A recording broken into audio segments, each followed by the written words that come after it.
You know how this goes. Week 1 is easy.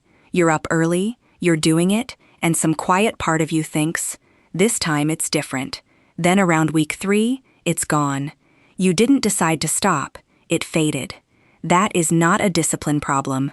You had discipline in week 1. You had a beginning built on a feeling, and a feeling is not a foundation.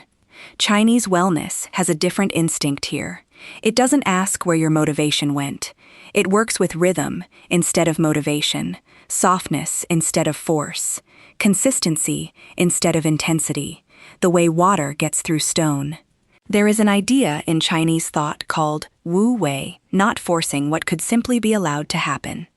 So here are 8 habits for the person who starts strong and gives up. Nothing to buy, and nothing that needs you to feel motivated. The last one explains why the fading was never the failure. Start with the thing that decides whether any of the rest survive, the size of your beginning. Think about how you actually started last time. You didn't start, you launched. An hour a day, 6 days a week, beginning Monday. A plan built for the most motivated version of you that has ever existed. And that version showed up for about 9 days. So here is the first habit, and it will feel wrong. Whatever you have planned for day 1, do half of it. Then keep it at half for 2 full weeks. If the plan was 30 minutes, do 15. If it was 6 days, do 3. You will finish every session feeling you could easily have done more. That feeling is the point. It means you stopped while the practice was still cheap. You will object that this is settling. It's the opposite. 9 intense days rarely create the result you were trying to build. Half of something you keep doing for a year usually does. The target is untouched. You are lowering the price of admission, so you can keep paying it long enough for the target to arrive.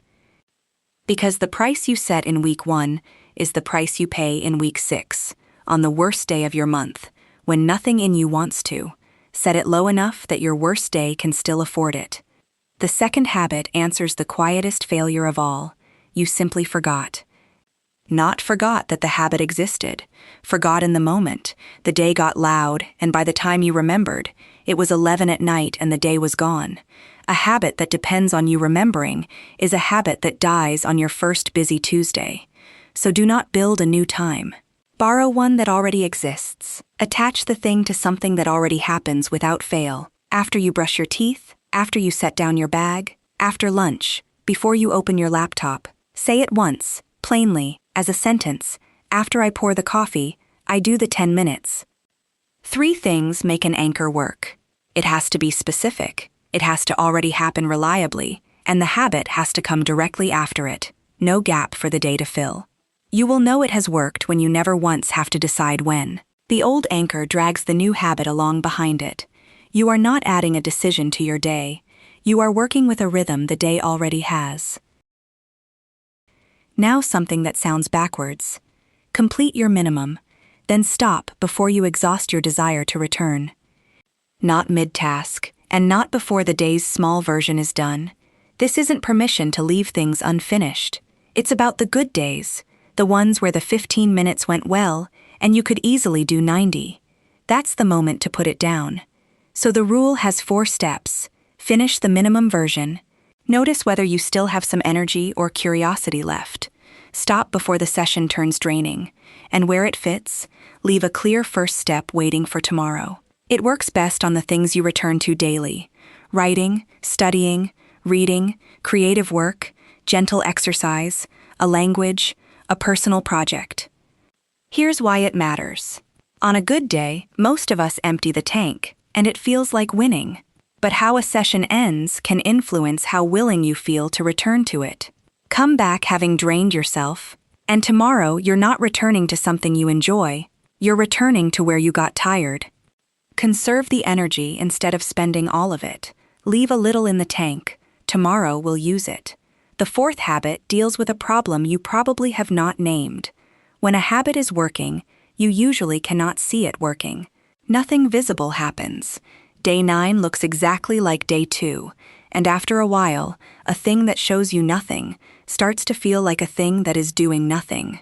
So make it visible, once a day, in the smallest way possible. 1 mark, by hand, on the days you did it. A paper calendar works especially well because it stays visible without you opening another screen, though any simple tracker you'll genuinely use will do. What matters is that it stays small, 1 mark per completed session. No spreadsheet, no scoring, no penalty for an imperfect row. It sounds too small to matter. It isn't. Within 2 weeks, you are no longer relying on a feeling that you're making progress. You're looking at 14 marks, and marks do not have moods. On the days you cannot feel it working, the wall can still show you that you showed up. It won't tell you the method is right. It will tell you that you're actually giving it a chance, and trusting the marks over the mood is most of the work. Now, the 4 habits so far are all about building it well. Beginning small, borrowing a trigger, leaving the tank half full, making it visible. But building it well is not what most people fail at. Most people build it perfectly and still quit, because something happens around week 3 that nobody warned them about, and they read it completely wrong. The novelty fades.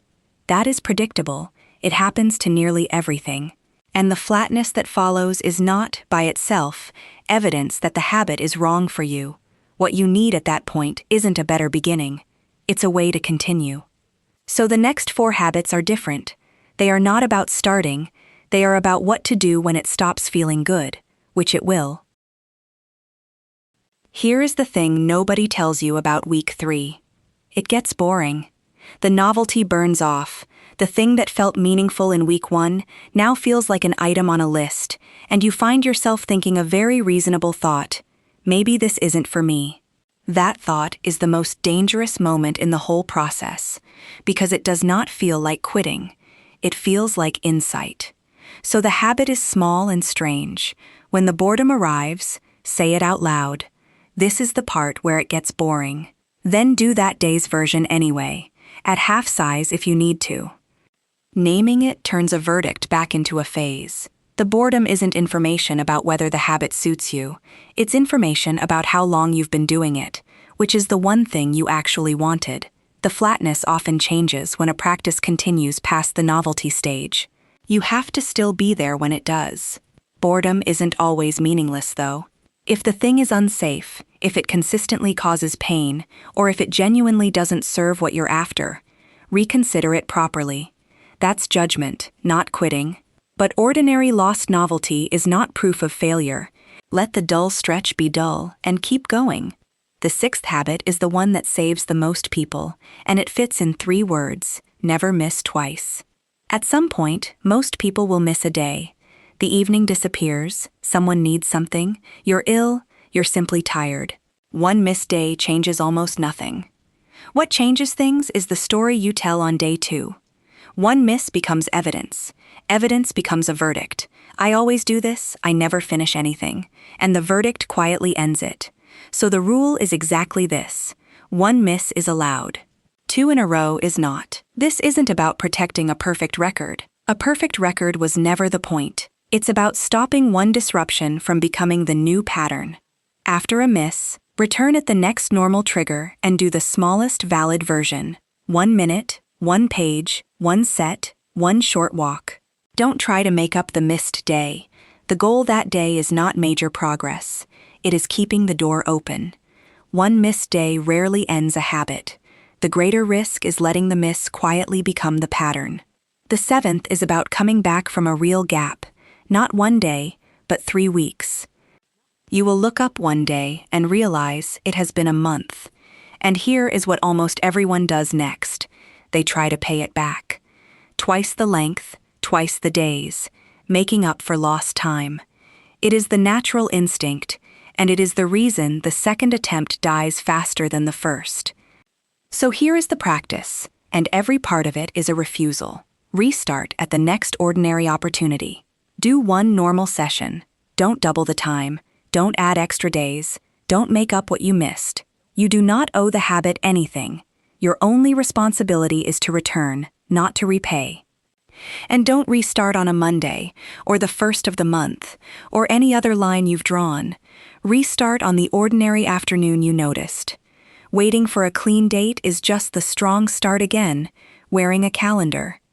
The completion cue is simple: 1 normal session, finished, with no punishment attached.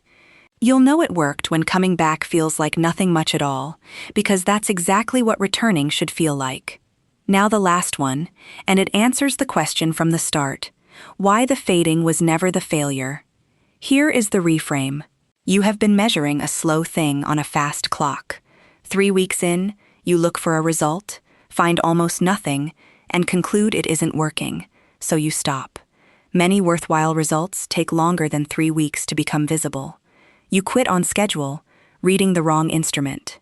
But this doesn't mean going blind. Review the method weekly, delay the final verdict for 8 weeks. Once a week, ask the practical questions. Did I show up? Is the trigger still reliable? Is the size still sustainable? Is this causing me discomfort? Answer honestly, and change what needs changing. The verdict is a different thing, whether this was worth doing at all. That one waits, and you don't deliver it early on slow results or a flat week. When the urge comes anyway, usually on a low evening, don't consult your feelings. Look at the calendar, count the marks. The wall can't tell you the method is right. That isn't its job. It can show you something your mood forgets, whether you actually returned. There's an old Chinese image for what tends to work: shui di shi chuan. Dripping water pierces stone. Not because any drop is powerful, because it kept arriving, long after anyone was watching for a result. So, start at half, borrow an anchor you already have, stop while you still want more, make 1 mark a day, name the boredom when it comes, never miss twice, come back at normal size, and refuse to judge it for 8 weeks. Don't install all 8 rules at once. These aren't 8 habits. They're 8 supports for the one habit you actually care about, and bolting on all of them tomorrow is the strong start again, in a new costume. So choose the one failure point that usually breaks you, the place you recognized. Begin there. Tell me in the comments, what is the one habit you keep restarting? You were never someone who gives up. You were someone who kept setting the price too high, and then blaming yourself for not paying it. Next time, the Chinese habits for a mind that thinks too much and rests too little,